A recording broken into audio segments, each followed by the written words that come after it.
आज हम लोकतंत्र में अधिकारों की क्या प्रासंगिकता है, इस पर चर्चा करेंगे।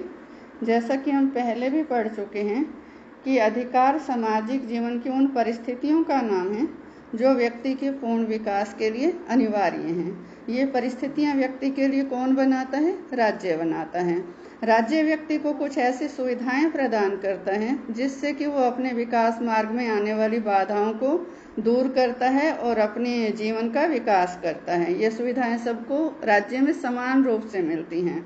साथ ही साथ राज्य इन सुविधाओं के साथ न्याय की शक्ति भी जोड़ता है कि यदि ये सुविधाएं, ये परिस्थितियां या ये अधिकार किसी व्यक्ति के छीन लिए जाते हैं तो व्यक्ति कानून की शरण लेकर उन्हें वापस प्राप्त कर सकता है।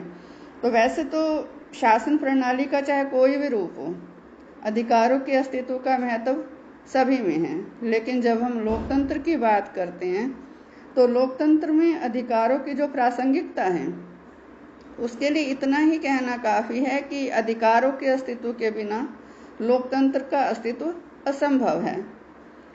और ऐसे में लोकतंत्र में जो अधिकारों की जो प्रासंगिकता है उनको हम कई प्रकार से जान सकते हैं, जिसमें फर्स्ट है लोकतंत्र के मूल आधार की उपलब्धता अधिकारों द्वारा ही संभव हो सकती है। लोकतंत्र का मूल आधार क्या है? लोकतंत्र के 4 स्तंभ हैं: समानता, स्वतंत्रता, बंधुत्व, भाईचारा और न्याय। ये जो लोकतंत्र के 4 स्तंभ हैं इनका अस्तित्व अधिकारों द्वारा ही संभव हो सकता है। जैसे कि कानून के समक्ष सभी समान हों, कानून की समान सुरक्षा सबको प्राप्त हो, अवसरों की समान उपलब्धता हो सबके लिए, कि माने समान योग्यता वाले व्यक्तियों को जीवन में आगे बढ़ने के समान अवसर उपलब्ध हों। ये सारी जो समानताएं हैं ये अधिकारों के द्वारा ही व्यक्ति को दी जाती हैं। इसी तरह से ही लोकतंत्र में सामाजिक अधिकार, आर्थिक अधिकार, राजनीतिक अधिकार ये भी सबको समान रूप से उपलब्ध कराए जाते हैं। और साथ ही साथ लोकतंत्र में विशेषाधिकारों की अनुपस्थिति होती है, विशेषाधिकारों का अभाव होता है, ताकि समानता के सिद्धांत को पूर्ण रूप से लागू किया जा सके।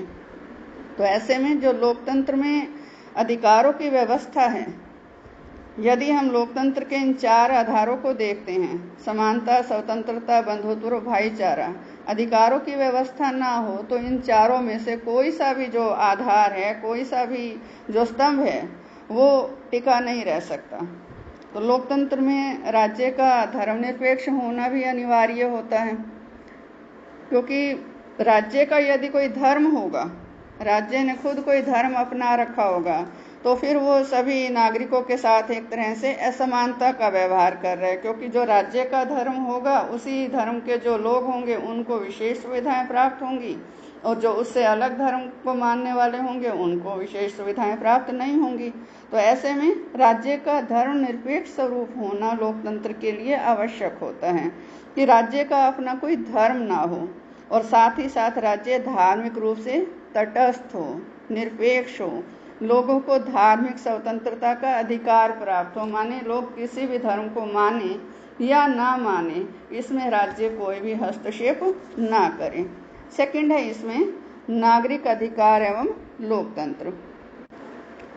हर लोकतंत्रीय देश में व्यक्ति को कुछ अधिकार दिए जाते हैं उस देश का नागरिक होने के नाते, जैसे जीवन का अधिकार, व्यक्तिगत स्वतंत्रता का अधिकार, धार्मिक स्वतंत्रता का अधिकार, भाषण देने का, विचार प्रकट करने का अधिकार, चाहे वो विचार मौखिक रूप में है चाहे वो लिखित रूप में है, संघ बनाने का अधिकार, परिवार का अधिकार, व्यापार या काम के चुनाव की स्वतंत्रता का अधिकार, कानून के समक्ष समानता का अधिकार, कानून की समान सुरक्षा का अधिकार। ये कुछ एक ऐसे महत्वपूर्ण अधिकार हैं जो हर राज्य अपने नागरिकों को उपलब्ध कराता है।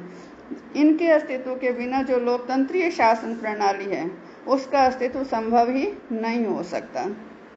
जिस किसी देश में नागरिकों के लिए ऐसे अधिकारों की व्यवस्था नहीं की गई तो उस देश को, उस राज्य को किसी भी पक्ष से लोकतंत्रीय नहीं कहा जा सकता। नेक्स्ट है इसमें राजनीतिक अधिकार एवं लोकतंत्र। जब हम राजनीतिक अधिकारों की बात करते हैं और लोकतंत्र की बात करते हैं तो लोकतंत्र के हम पहले भी चर्चा कर चुके हैं कि दो रूप हैं, प्रत्यक्ष प्रजातंत्र और अप्रत्यक्ष प्रजातंत्र। तो जहाँ तक प्रत्यक्ष प्रजातंत्र की बात है, प्रत्यक्ष प्रजातंत्र में जनता स्वयं अपने लिए कानून बनाती है, लेकिन विश्व के ज़्यादातर देशों में अप्रत्यक्ष प्रजातंत्र है। माने जनता अपने प्रतिनिधि चुनती है और वो प्रतिनिधि जनता की ओर से शासन कार्यों में भाग लेते हैं। जनता अपने प्रतिनिधि चुनेगी तो ये होगा किसके माध्यम से? चुनाव के माध्यम से।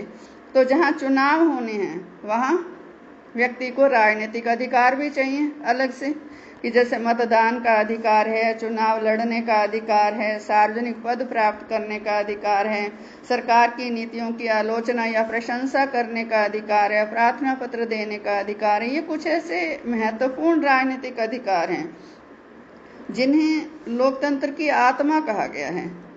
जिस शासन प्रणाली में इन अधिकारों का अस्तित्व नहीं है या ये अधिकार सबको समान रूप से उपलब्ध नहीं है, तो ऐसी जो शासन प्रणाली है उसे हम लोकतंत्रीय स्वरूप की शासन प्रणाली नहीं कह सकते।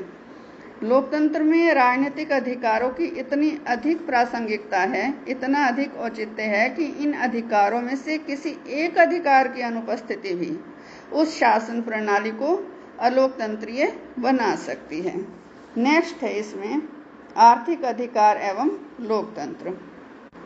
आर्थिक अधिकार में मुख्य रूप से आ जाते हैं कार्य का अधिकार, उचित वेतन का अधिकार, विश्राम का अधिकार, कार्य के लिए निश्चित समय का अधिकार, आर्थिक सुरक्षा का अधिकार और संपत्ति का अधिकार। ये सभी जो अधिकार हैं वो आर्थिक अधिकारों की सूची में शामिल किए गए हैं।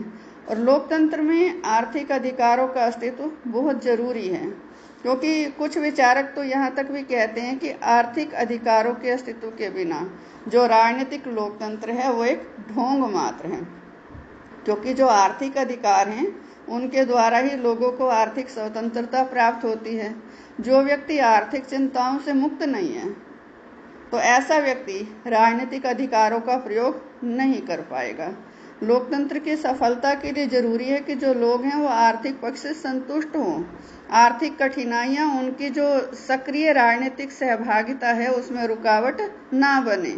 माने पेट भरा हुआ होगा, आर्थिक रूप से संतुष्ट होंगे, लोगों को उनकी योग्यता के अनुसार काम और काम के अनुसार वेतन मिल रहा होगा, तभी वो अपना जो मतदान का अधिकार है, चुनाव लड़ने का अधिकार है, सरकार की नीतियों की आलोचना और प्रशंसा करने का अधिकार है, इन अधिकारों की ओर ध्यान देंगे और इनके उपयोग के लिए सोचेंगे।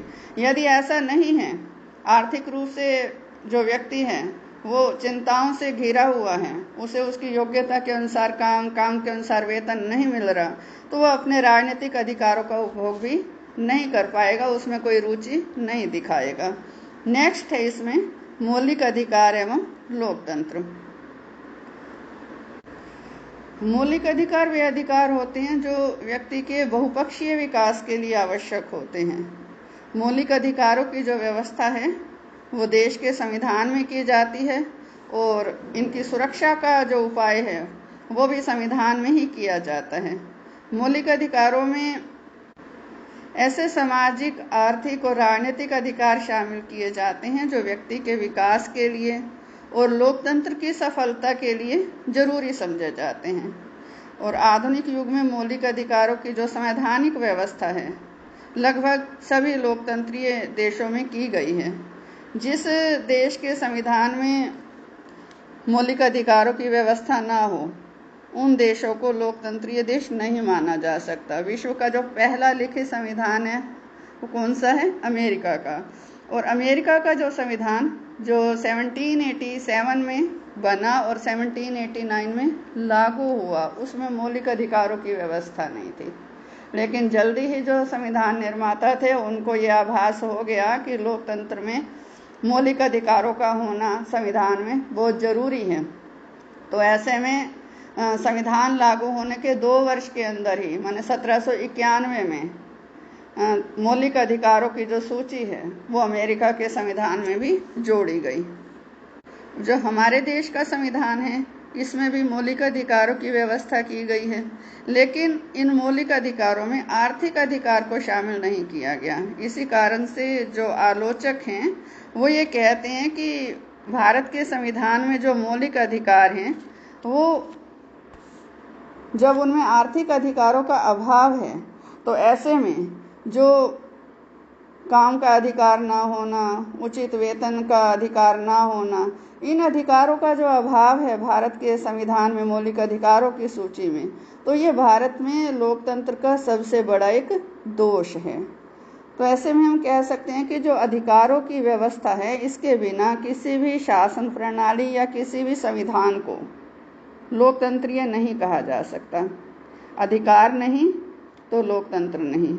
ये जो कथन है इसमें पूरी तरह से सच्चाई है, क्योंकि अधिकार लोकतंत्र की आत्मा है और अधिकारों के बिना लोकतंत्र के अस्तित्व की कल्पना भी नहीं की जा सकती। धन्यवाद।